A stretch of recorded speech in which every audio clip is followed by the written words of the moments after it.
సరే ఇక ఫైనల్‌గా రాజమౌళి గారు అండ్ మహేష్ బాబు గారు వీళ్ళ కాంబినేషన్‌లో రాబోతున్న సినిమా పైన ఎటువంటి ఎక్స్‌పెక్టేషన్స్ ఉన్నాయో మనకు తెలిసిందే. అంటే ప్రీ ప్రొడక్షన్ వర్క్ జరుగుతున్నా గాని సినిమా పైన ఒక రేంజ్‌లో ఎక్స్‌పెక్టేషన్స్ పెరిగిపోయాయి. ఈ సినిమాకి సంబంధించిన ఏ చిన్న న్యూస్ వచ్చినా అది సోషల్ మీడియాలో ఫుల్ చక్కర్లు కొట్టేస్తుంది.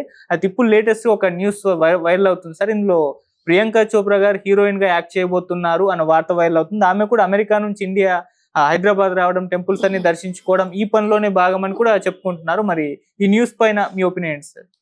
నా ఈ న్యూస్ పైన నాకు ప్రియాంక చోప్రా, మహేష్ పక్కన అనేది చాలా బ్యాడ్ కాంబినేషన్. హ్మ్. ఆ పని చేస్తాడు రాజమౌళి అని నేను అనుకోవట్లేదు. ఓకే. మహేష్ బాబు కూడా ఒప్పుకుంటాడని నేను అనుకోవట్లేదు. ఒకవేళ కథాపరంగా హీరో కన్నా వయసు పెరిగిన అమ్మాయి, ఎక్కువ వయసు ఉన్న అమ్మాయి హీరోయిన్ ఇంకో కథాపరంగా హ్మ్. అప్పుడేమో కదా తప్పు, కానీ అలాంటి నేపథ్యం ఉంటుందని నేను అనుకోవట్లేదు. హ్మ్. మహేష్ బాబు పక్కన మంచి యంగ్ చక్కటి ఫారిన్ అమ్మాయిని హాలీవుడ్ లెవెల్లో తీశారు, ఒక హాలీవుడ్ హీరోయిన్ పెట్టచ్చు. హ్మ్. మహేష్ హాలీవుడ్ స్టార్ లాగానే ఉంటాడు కనుక హ్మ్. హాలీవుడ్ హీరోయిన్ పెట్టచ్చు. అది అలా ఏదో ఉంటుందని, కానీ నేను ఇక్కడ మన పాత చింతకాయ పచ్చడి ఇప్పుడేమో రవీనా అమ్మాయి ఏమీ పెద్ద ఫామ్లో లేదు కదా, పెద్ద క్రేజీలో ఏం లేదు. హ్మ్. అయిపోయి ఆల్మోస్ట్ రిటైరింగ్ స్టేజ్లో ఉంది. ఈ రిటైరింగ్ స్టేజ్లో ఉన్న అమ్మాయిని మహేష్ పక్కన వేసి ఏం సాధిద్దామని, ఇవన్నీ నాకు అనుమానం. వీళ్ళు కలిపి దాన్ని దీన్ని కలిపి మాట్లాడితే హ్మ్. అది నా అనుమానం మహేష్ అంగీకరించడు,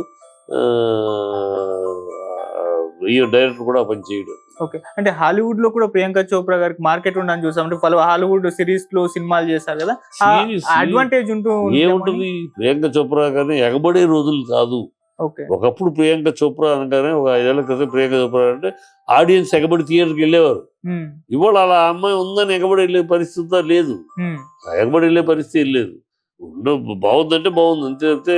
ఆ ప్రియాంక ఉంది ఆ సినిమా చూడాలి అన్న క్రేజ్ ఇది లేదు. హ్మ్. ఆ మహేష్ని పెట్టుకుని అలాంటి ఆఫర్ ఫుల్ క్రేజ్ ఉంటే అమ్మాయి, లేదా ఫారెన్ బ్యూటీ పెట్టచ్చు, ఇంకెవరో చేయొచ్చు కదా. హ్మ్. కనుక నా ఉద్దేశంలో ఫారెన్ పెడతారు. ఇది జరిగే పని కాదు, ఊరినే రూమర్స్ తప్పితే నాకు అనిపిస్తుంది ఎక్కడ ఈ డాట్స్ని కలుపుతున్న ఎక్కడ దానికి పొంతన కుదరలా. హ్మ్. మహేష్ బాబు ఏంటి, ఆ పర్సనాలిటీ ఏంటి, ఆ స్టైల్ ఏంటి, ఆ ఉన్న పిల్లడ గ్లామర్ ఏంటి, ఆ పిల్ల తర్వాత ఏజ్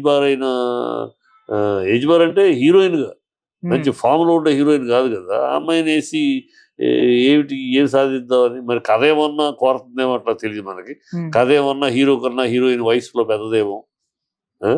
అదేమన్నా ఉందేమో తెలియదు. చూద్దాం.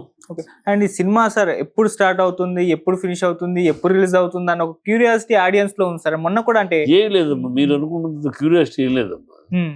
ప్రజలకు తెలుసు ఈ సినిమా 3 ఏళ్ళు 4 ఏళ్ళు 4 ఎప్పుడు వస్తుంది, ఎప్పుడు ఎవ్వడు రేపు వచ్చేస్తుంది ఎల్లుండి వస్తుంది ఎవ్వడు ఎదురు చూడలేదు. హ్మ్. మీరు అనవసరంగా మీరు కంగారు పట్టదు తప్పితే ప్రతోడికి తెలుసు, కామన్ మ్యాన్ సినిమా ప్రేక్షకుడు ప్రతోడికి తెలుసు. హ్మ్. 4 సంవత్సరాలు లోపు ఈ సినిమా రాదు ఓకే. అని తెలుసు కనుక నువ్వేం కంగారు పడదు.